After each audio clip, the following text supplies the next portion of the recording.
Welcome to Monument Matters, a podcast produced by the Monument Builders of North America for all things memorialization.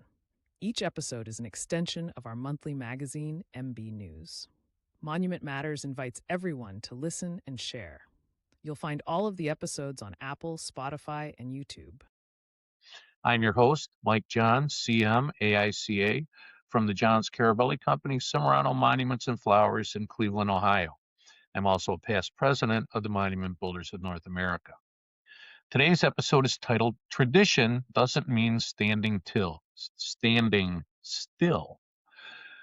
And today's guests are Jill Campa and Dylan Gertkin. Jill Campa is president of Sunburst Memorials in St. Cloud, Minnesota, where she has helped guide the company through one of the most significant transitions in its 108-year history, the move into a new state-of-the-art headquarters and production facility.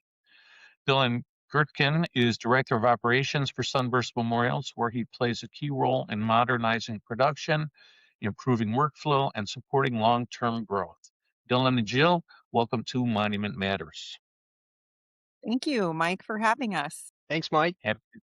Happy to do so. I'm very interested in what you have to say and share with our listeners. So the July MB News article gives a great overview of Sunburst Memorial's move into a new headquarters and production facility. But for listeners who are just hearing about it now, can you quickly summarize what this project involved and why it matters? I can start off. So, this project involved moving, as you said, Mike, a 108-year-old facility that was in the same location for that amount of time. Wow. Our home office, so all of the office and our manufacturing facilities, both fabrication and sandblast, existed in that site for 108 years. So, this was a very large undertaking. Project was about 18 months in the making from the time we purchased the building to the time we moved in December of 2025. So, and we went from 16,000 square feet production and office combined to a little over 40,000 square feet. And we have 14 acres for future expansion as well. Wow, that's impressive. Dylan, anything you want to add there? I think Jill covered it well. Really, it was a big deal for us just to be in the industry as long as we were, and just a good opportunity to adapt and take the next step into the future. Sure. Now, did the 18 months, was there planning ahead of that 18 months, or was that it? I mean, is that pretty accurate timeline? The team, even prior to me coming, had been looking at property and locations for about 3 years, right, Dylan? About 3 years or Yeah. so. Yep. About 3 years. And really looking for the right size of space for an existing building. You know, we deal with heavy products. It's not light. So craneways and ceiling heights and things like that were very important as we were looking at facilities, and also the amount of space and land and proximity for our loads. We receive, you know, import and domestic freight multiple times a week. So we had to be accessible for logistics as well. Mm-hmm. So how big is Sunburst Memorials? How many employees are there, and in how many locations? Dylan, I'll let you take this one and I'll jump in after. Yeah. Sunburst, we just hit our 100th employee. So we have 100 employees at Sunburst all across the Midwest, where we have stores, retail stores that we own and operate, and employ the team members at them all across the Midwest. So we're in Minnesota, South Dakota, Iowa, Nebraska, a little bit in Wyoming, Wisconsin, and Michigan. Yeah, so that's predominantly where we operate. I lose track, but I think we're 20. How many stores now? 24 stores now. Okay, yeah, so 24 stores that operate under the Sunburst name, as well as selling through a dealer network, funeral homes and cemeteries and that. So.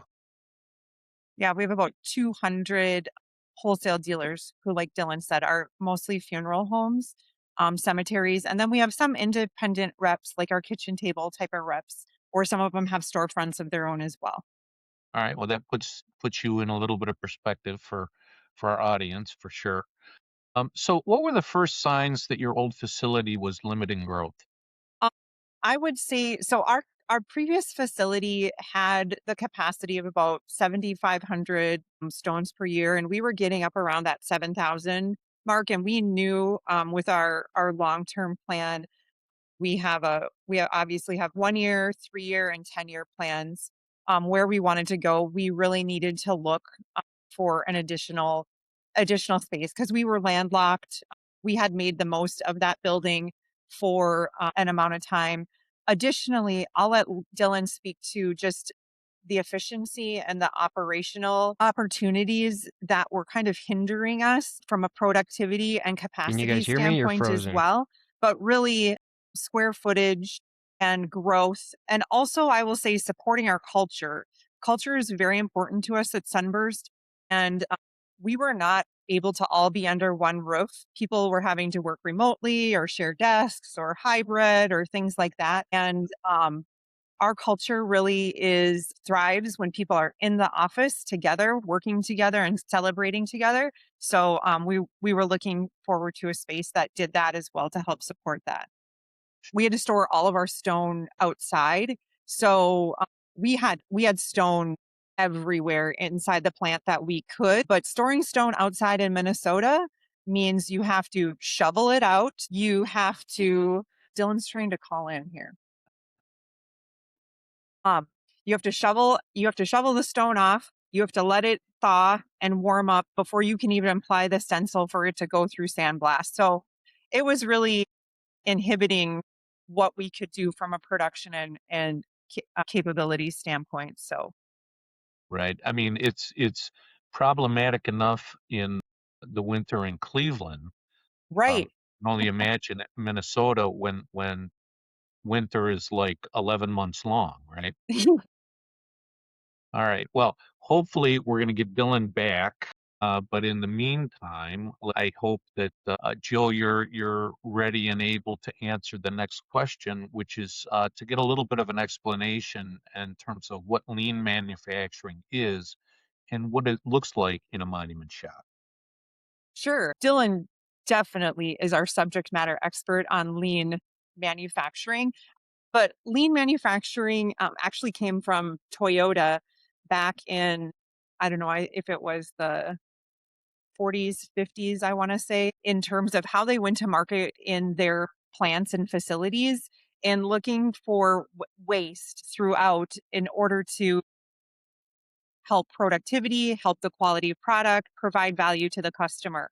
And so when we had the opportunity to build our building, we really took that as the special cause to say, how should production be running? Are we doing it the best we can do it? And we had gone through with lean, there are 8 different ways. I won't name the 8 ways in lean, everything from, time downtime to duplication of work, repetitive work, things like that.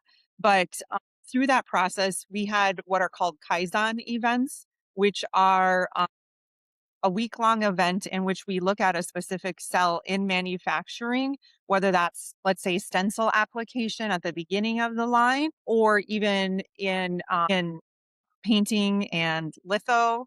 We will take separate sections and we will do a Kaizen event, which is a deep dive into that process to identify what the steps should be and what the waste opportunities are.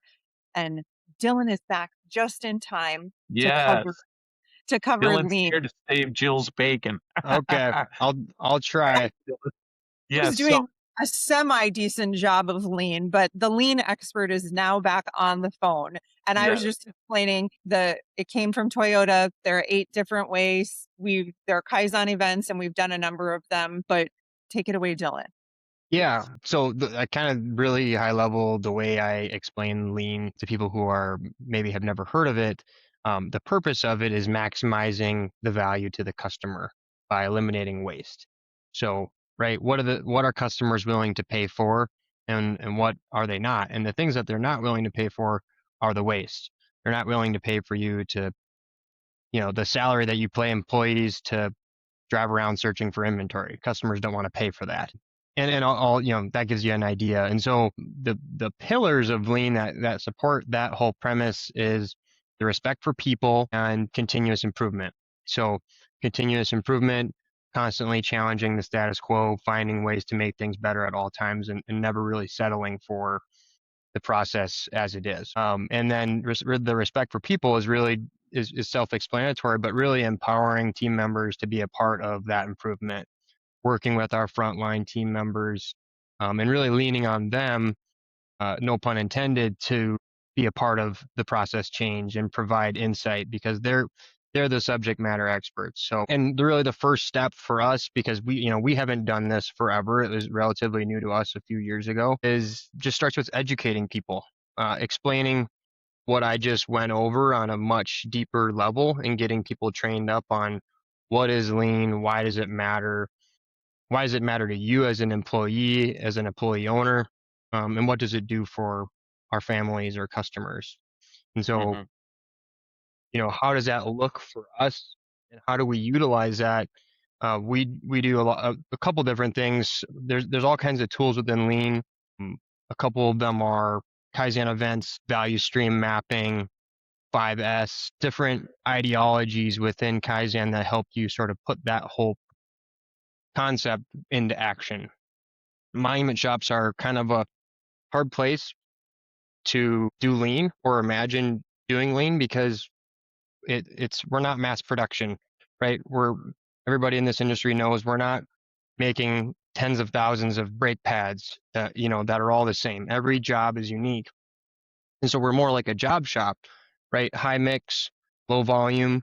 And so when we start to incorporate Lean into a monument shop, we start talking more about, instead of how do we keep that machine from running, to how do we keep that order moving. Like it's less about just maxing out your runtime and making sure your automatics or your higher-ends or whatever it is runs nonstop.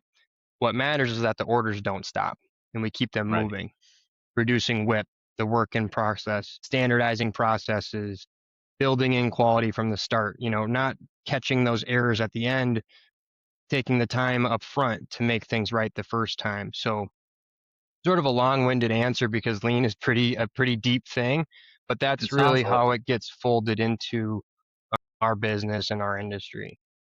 Okay. So you mentioned redundancy. How do you determine whether the redundancy is an important safeguard to reduce error, for example, as opposed to just an obstacle?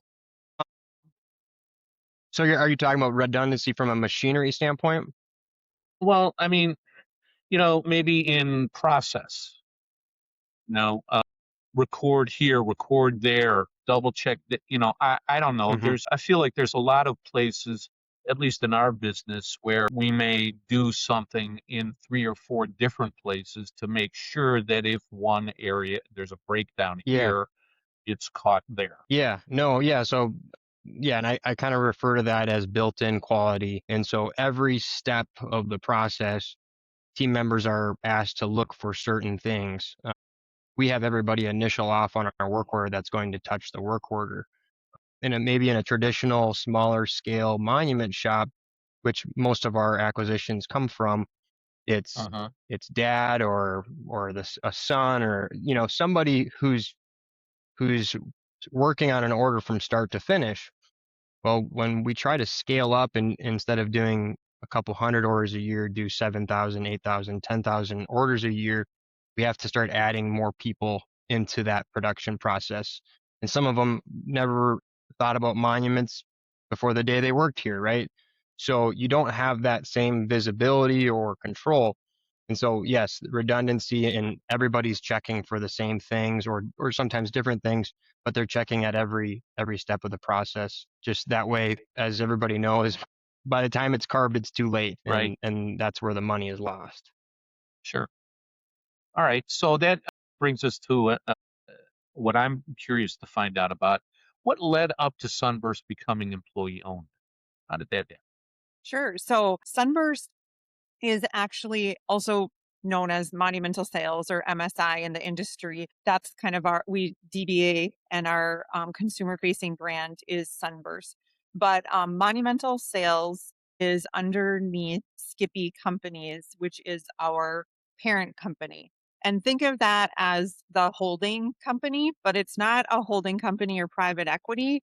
It's owned by 300 individual employee owners. And Sunburst, or Skippy, became employee owned in 1975. It was the second employee owned company within the state of Minnesota. And so we've been an ESOP since 1975.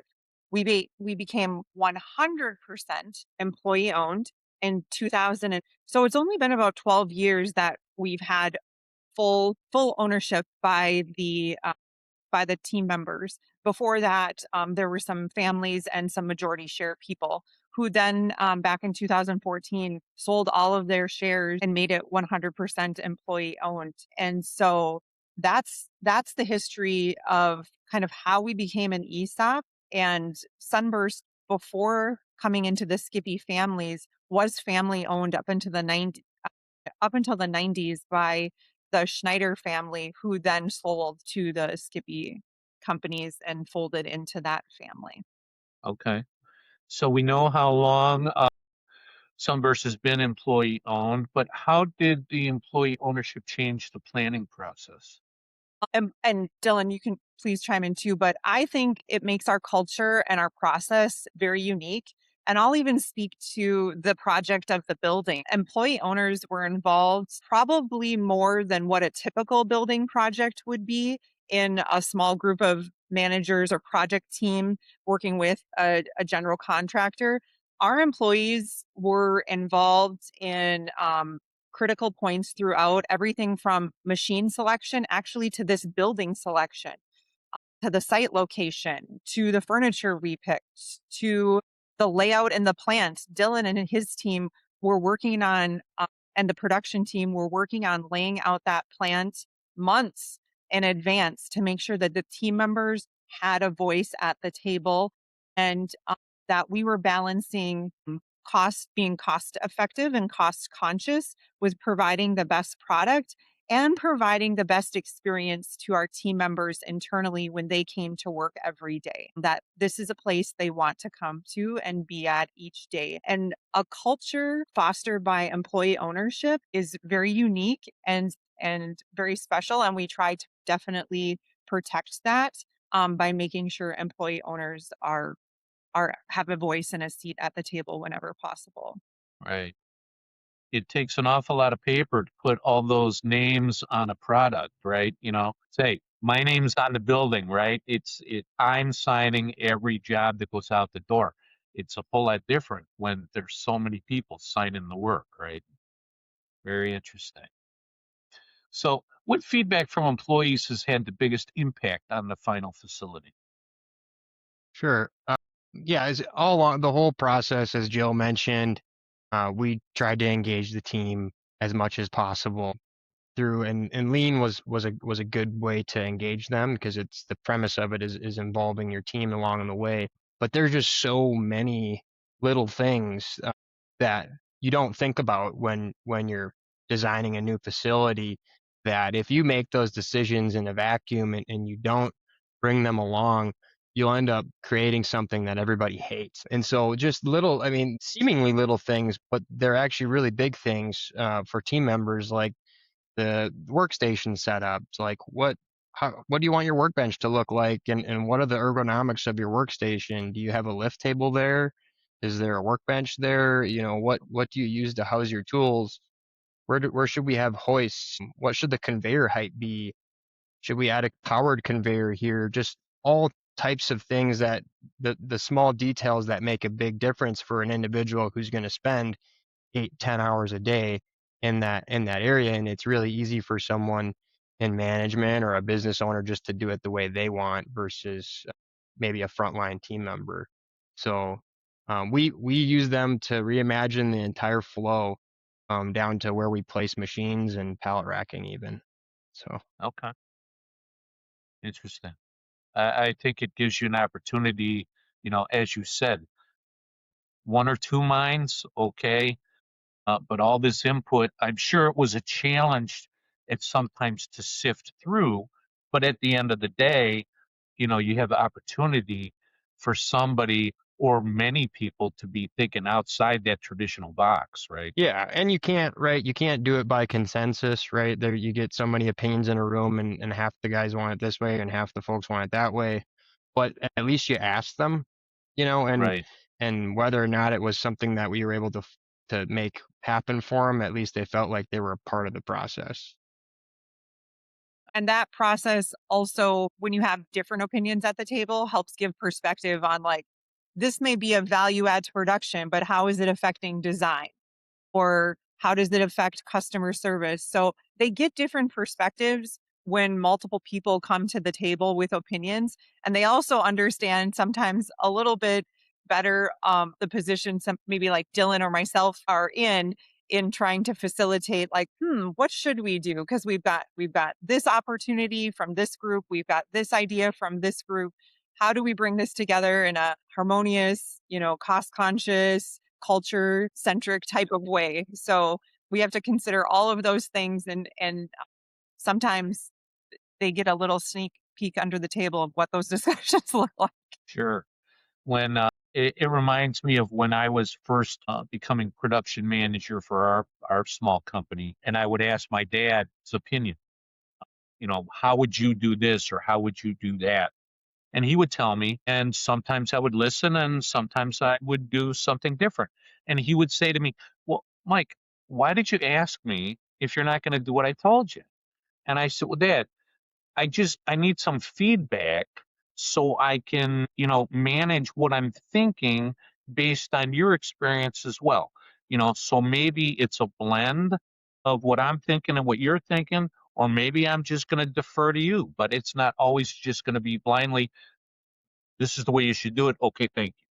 So that was a little bit of a challenge for him to understand for a while, but yeah, I think it really brought out the best in some of the processes that we do because we had the opportunity to compare notes, let's say. Absolutely. So how does your new facility tell a different story about monument work? Yeah, it's quite a bit different. If you've been in our old facility or been into some of the old sheds out in like Elberton or Barry, Vermont, that's kind of what our old facility looked like. It was built in 1917. We had cranes inside the building that predated World War II. The same timbers that were set in 1917 were still holding the roof, and it was, we'll call it charming. Like it had that, but it fit the mold of what people think when they think of the monument industry or the granite industry, that it's antiquated and outdated and light shut off on me. But Move around. that's the one drawback of ox sensors in a new building. Yeah, So, but really, the new facility, it changes that whole perspective. We have a clean, organized, climate controlled facility that's full of CNC technology, and so when you get folks coming out of college or really anybody coming through for an interview or a tour, it looks like someplace they might want to work or someplace that they could see themselves being, as opposed to a dark and dingy, dusty old granite plant, which I think is the kind of the perception. And so it's fun to put that on its head and turn this into something that's new and interesting. yeah. Did you have a dirt floor before? At one point we had, but I mean, you could see that we poured concrete probably 20 times over the years. You kind of got to walk where you step because it was pretty unlevel. Sure. So looking back, what lessons did you learn through the process and what would be useful for other monument shops, whether they're planning a major expansion, rethinking their production flow, or simply trying to make their current space work better? Say one of the things that we learned that I've already touched on a bit is include include the team members that you can. You know, uh, Even if you can't include everyone, create small groups of committees and people, whether it be for the production staff or the office, and put it's okay to put things in front of them and have them have a say, because then they will have ownership. You would be surprised on the ownership and the training and the sense of pride that they take, that then they will pass on and be the ambassadors for the rest of the employees in the organization. So don't be afraid to have more voices at the table, even in the very early onset of your project. Um, the other thing that I think we learned, and we said to ourselves, um, 18 months probably wasn't enough from the time we signed the purchase agreement. We're like, we wish we would have known about this a year in advance and been planning our production layout and planning, what type of machine and capital investments we were going to be making even before that. So I would say, even if you're not ready right now, it's never too early to start dreaming and looking at what the possibilities could be for when that day comes, because that day kind of snuck up on us, and we did it, and we feel like we did it well, but we probably would have change some things. And the last thing is, don't beat yourself up. One thing we learned through Lean too is you will get it wrong about 20% of the time. And there's things when we walk around the building, we love this building and we're very proud of it. However, we're like, ooh, we got that wrong. Uh, And and just be prepared for that. Perfection is not achievable, so don't hold yourself to that standard.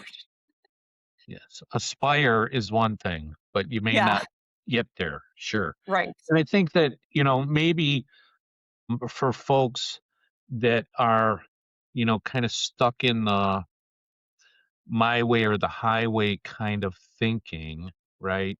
And not wanting to let go of the control. Maybe it's, to me, there may be a little bit of a difference, and you can tell me if you agree or disagree. There's a difference between giving employees a voice in what's done as opposed to a say in what's done, right? And by that, I mean, you know, I want to hear your thoughts, I want to hear your opinions, but again, that doesn't necessarily mean we're going to do exactly what you recommend or suggest, right? That's a very good way to differentiate that, Mike, on having a voice versus having a say, which is sometimes something we have to explain internally Hmm. when we have projects, or even as an employee owner. Like, as an employee owner, you can definitely voice your concerns positively and negatively. However, you might not always have a say in specific things. So that's a Right. very good distinction. Okay. Thanks. I appreciate that. Jill, is there anything else that you want to share, you want to say in closing to our audience? One thing I'll say from a manufacturing or production standpoint is if you're reevaluating how you do things and you're toying with the idea of expanding or redesigning or any of that, don't just assume that new equipment or more equipment is the answer. Typically, lasting improvements start with the process, and people are what solves processes. So, Hmm. hadn't we drew this facility many times, and every layout there was less conveyor, there was fewer machines, and we figured out through some studying and Kaizen events that we didn't maybe need as many machines. We just had to solve the process problems first. So don't get the cart ahead of the horse and go spend $180,000 on a new automatic blaster. Maybe solve the problems that you can solve with just your minds first. Right. Okay. Jill, any closing That's really thoughts?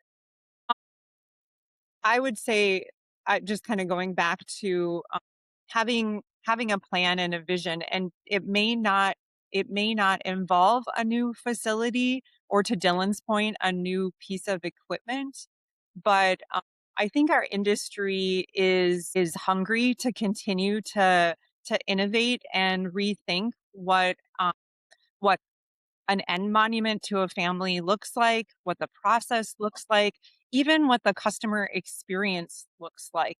And so, I would just, in the spirit of continuous improvement, continue to dream and challenge the status quo to bring innovation to our industry. Okay.